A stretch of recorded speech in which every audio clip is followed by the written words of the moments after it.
దేవుని నామమునకు మహిమ కలుగునుగాక. మీకు నా ఉదయకాలపు శుభములు తెలియజేస్తూ ఉన్నాను. ఈరోజు వాక్యము సమూయేలు 2వ గ్రంథము 11వ అధ్యాయము 14-15 వచనములు.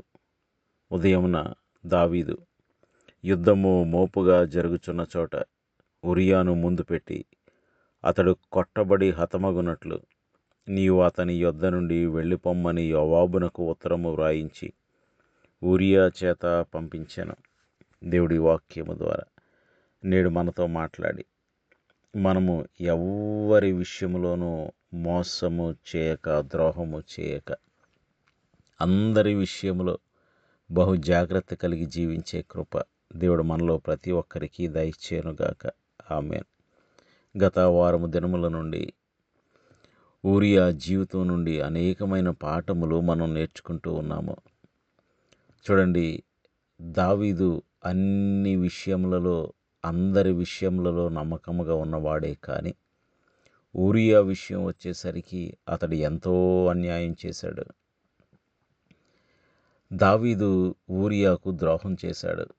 దావీదు మరియు యోవాబు ఊరియాను ఇద్దరూ కలిసి మోసం చేశారు. దావీదు ఊరియా తనపై ఉంచిన నమ్మకాన్ని అతడు వమ్ము చేశాడు. తన కోసం, తన ప్రజల కోసం, తమ దేశము కోసం, తమ దేవుని కోసం ప్రాణాలను పణంగా పెట్టిన సేవకుణ్ణి, సైనికుణ్ణి, నమ్మకస్తుణ్ణి మోసం చేశారు. ఊరియా దావీదును సంపూర్ణంగా విశ్వసించాడు.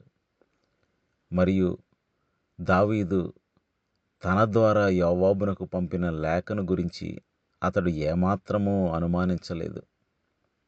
రాజు తన ముద్ర వేసి ఉండాలి, ఆ లేఖ తెరిచి చదవాలన్న ఆలోచన అసలు అతనికి ఏ కోశాన లేదు. చాలా అమాయకంగా, ఎంతో నమ్మకంగా, సంపూర్ణమైన యథార్థతతో ఊరియా తన మరణ శిక్షను లేదా తన మరణ ఆ తీర్పును అతడే మోసుకెళ్ళాడు. పరిశుద్ధ గ్రంథంలో మరే వ్యక్తి మనకు కనపడరు. తన మరణదండనను అతడే వర్తమానమును తీసుకుని వెళ్ళిన వ్యక్తి ఊరియా. ఒకవేళ ఈ రోజుల్లో అయితే ఊరియా స్థానంలో ఎవరైనా ఒకవేళ ఉంటే ఏదో జరుగుతుందని అనుమానించి లేఖను చదవటానికి తెరిచి ఉండేవారే. ఆచారానికి విరుద్ధంగా ఈ ఊరియా ఇంటికి వెళ్ళి తన భార్యతో పడుకోవాలని దావీదు పట్టుబట్టడం అతనికి అనుమానం కలిగించుండాలి.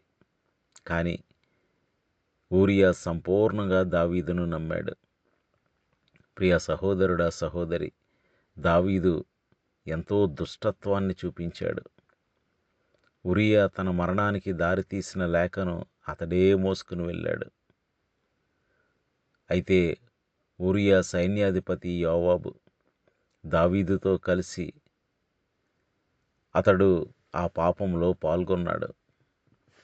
గమనించినట్లయితే ఊరియా చాలా నమ్మకస్తుడు. వీరిరువురు కలిసి మోసం చేశారు. అయితే ఈ ఊరియా ఎంతో మోపుగా యుద్ధం జరుగుతున్న చోట దావీదు చెప్పినట్లుగా యోవాబు అతనిని పంపి ఆ మిగిలిన సైనికులను వెనక్కి రమ్మని పిలిచినప్పుడు ఒకడే పోరాడలేక అతడు చనిపోయాడు. శత్రువుల యుద్ధాయుధములకు బలి అయిపోయాడు. కాబట్టి ప్రియ సహోదరుడా, సహోదరి, దగ్గర ఉన్నవాళ్లే, సమీపస్తులే ఒక్కొక్కసారి మోసం చేస్తారు. యేసు ప్రభువును ఇస్కరియోతు యూదా మోసగించినట్లుగా. కాబట్టి మనం ద్రోహులముగా ఉండకూడదు, మోసము చేసేవారముగా ఉండకూడదు. అందరి విషయంలో నేను బాగానే ఉన్నాను కదా, ఈ ఒక్కరి విషయంలోనే కదా అని అనుకుంటున్నామేమో. బత్షెబ దావీదునకు ద్రోహం చేసిందా? వాక్యం ఏమని సెలవిస్తూ ఉంది?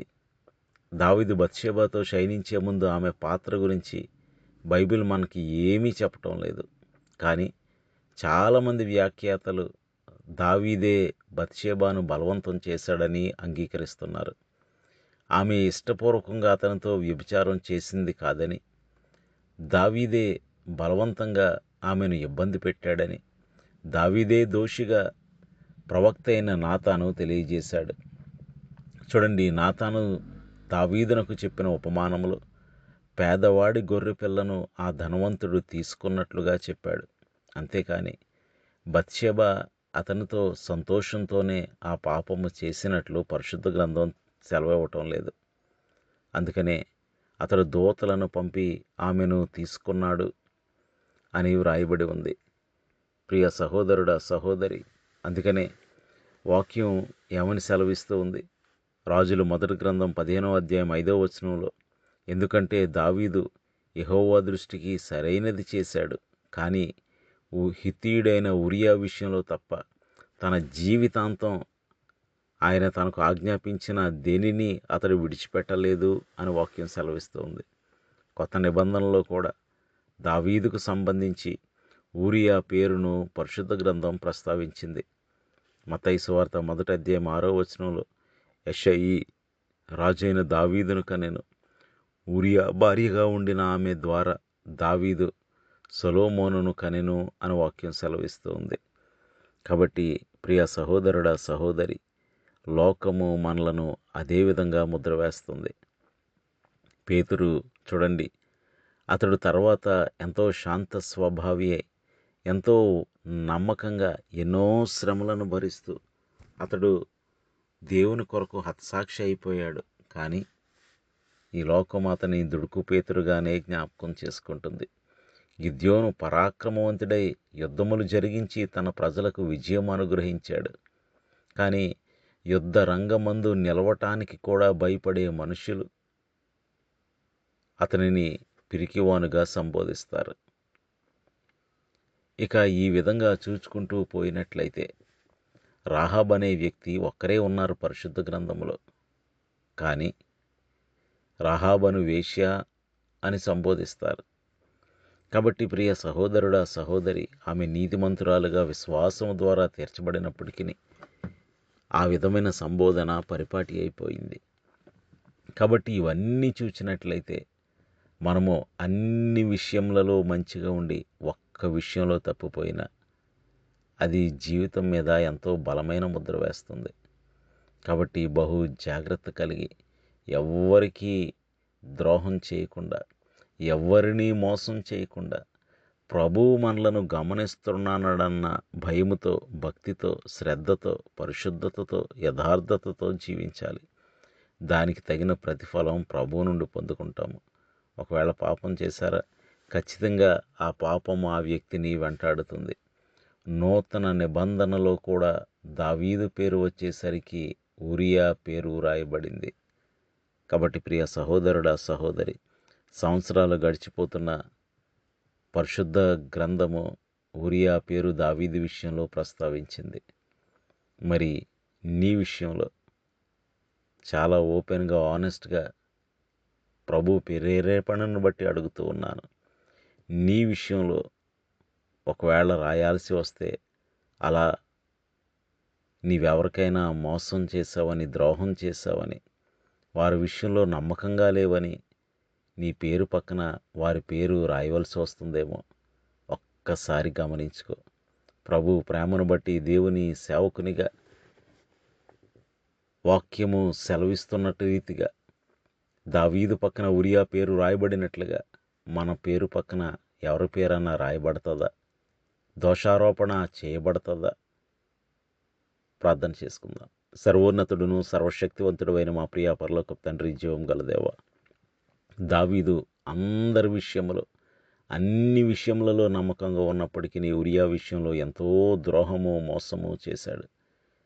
ప్రభువా, నూతన నిబంధనకు వచ్చేసరికి ప్రభువా, పాత నిబంధనలో కూడా రాజుల గ్రంథంలో అన్ని విషయములలో ప్రభువును వెంబడించాడు, ఊరియా విషయంలో తప్ప అని రాశారు.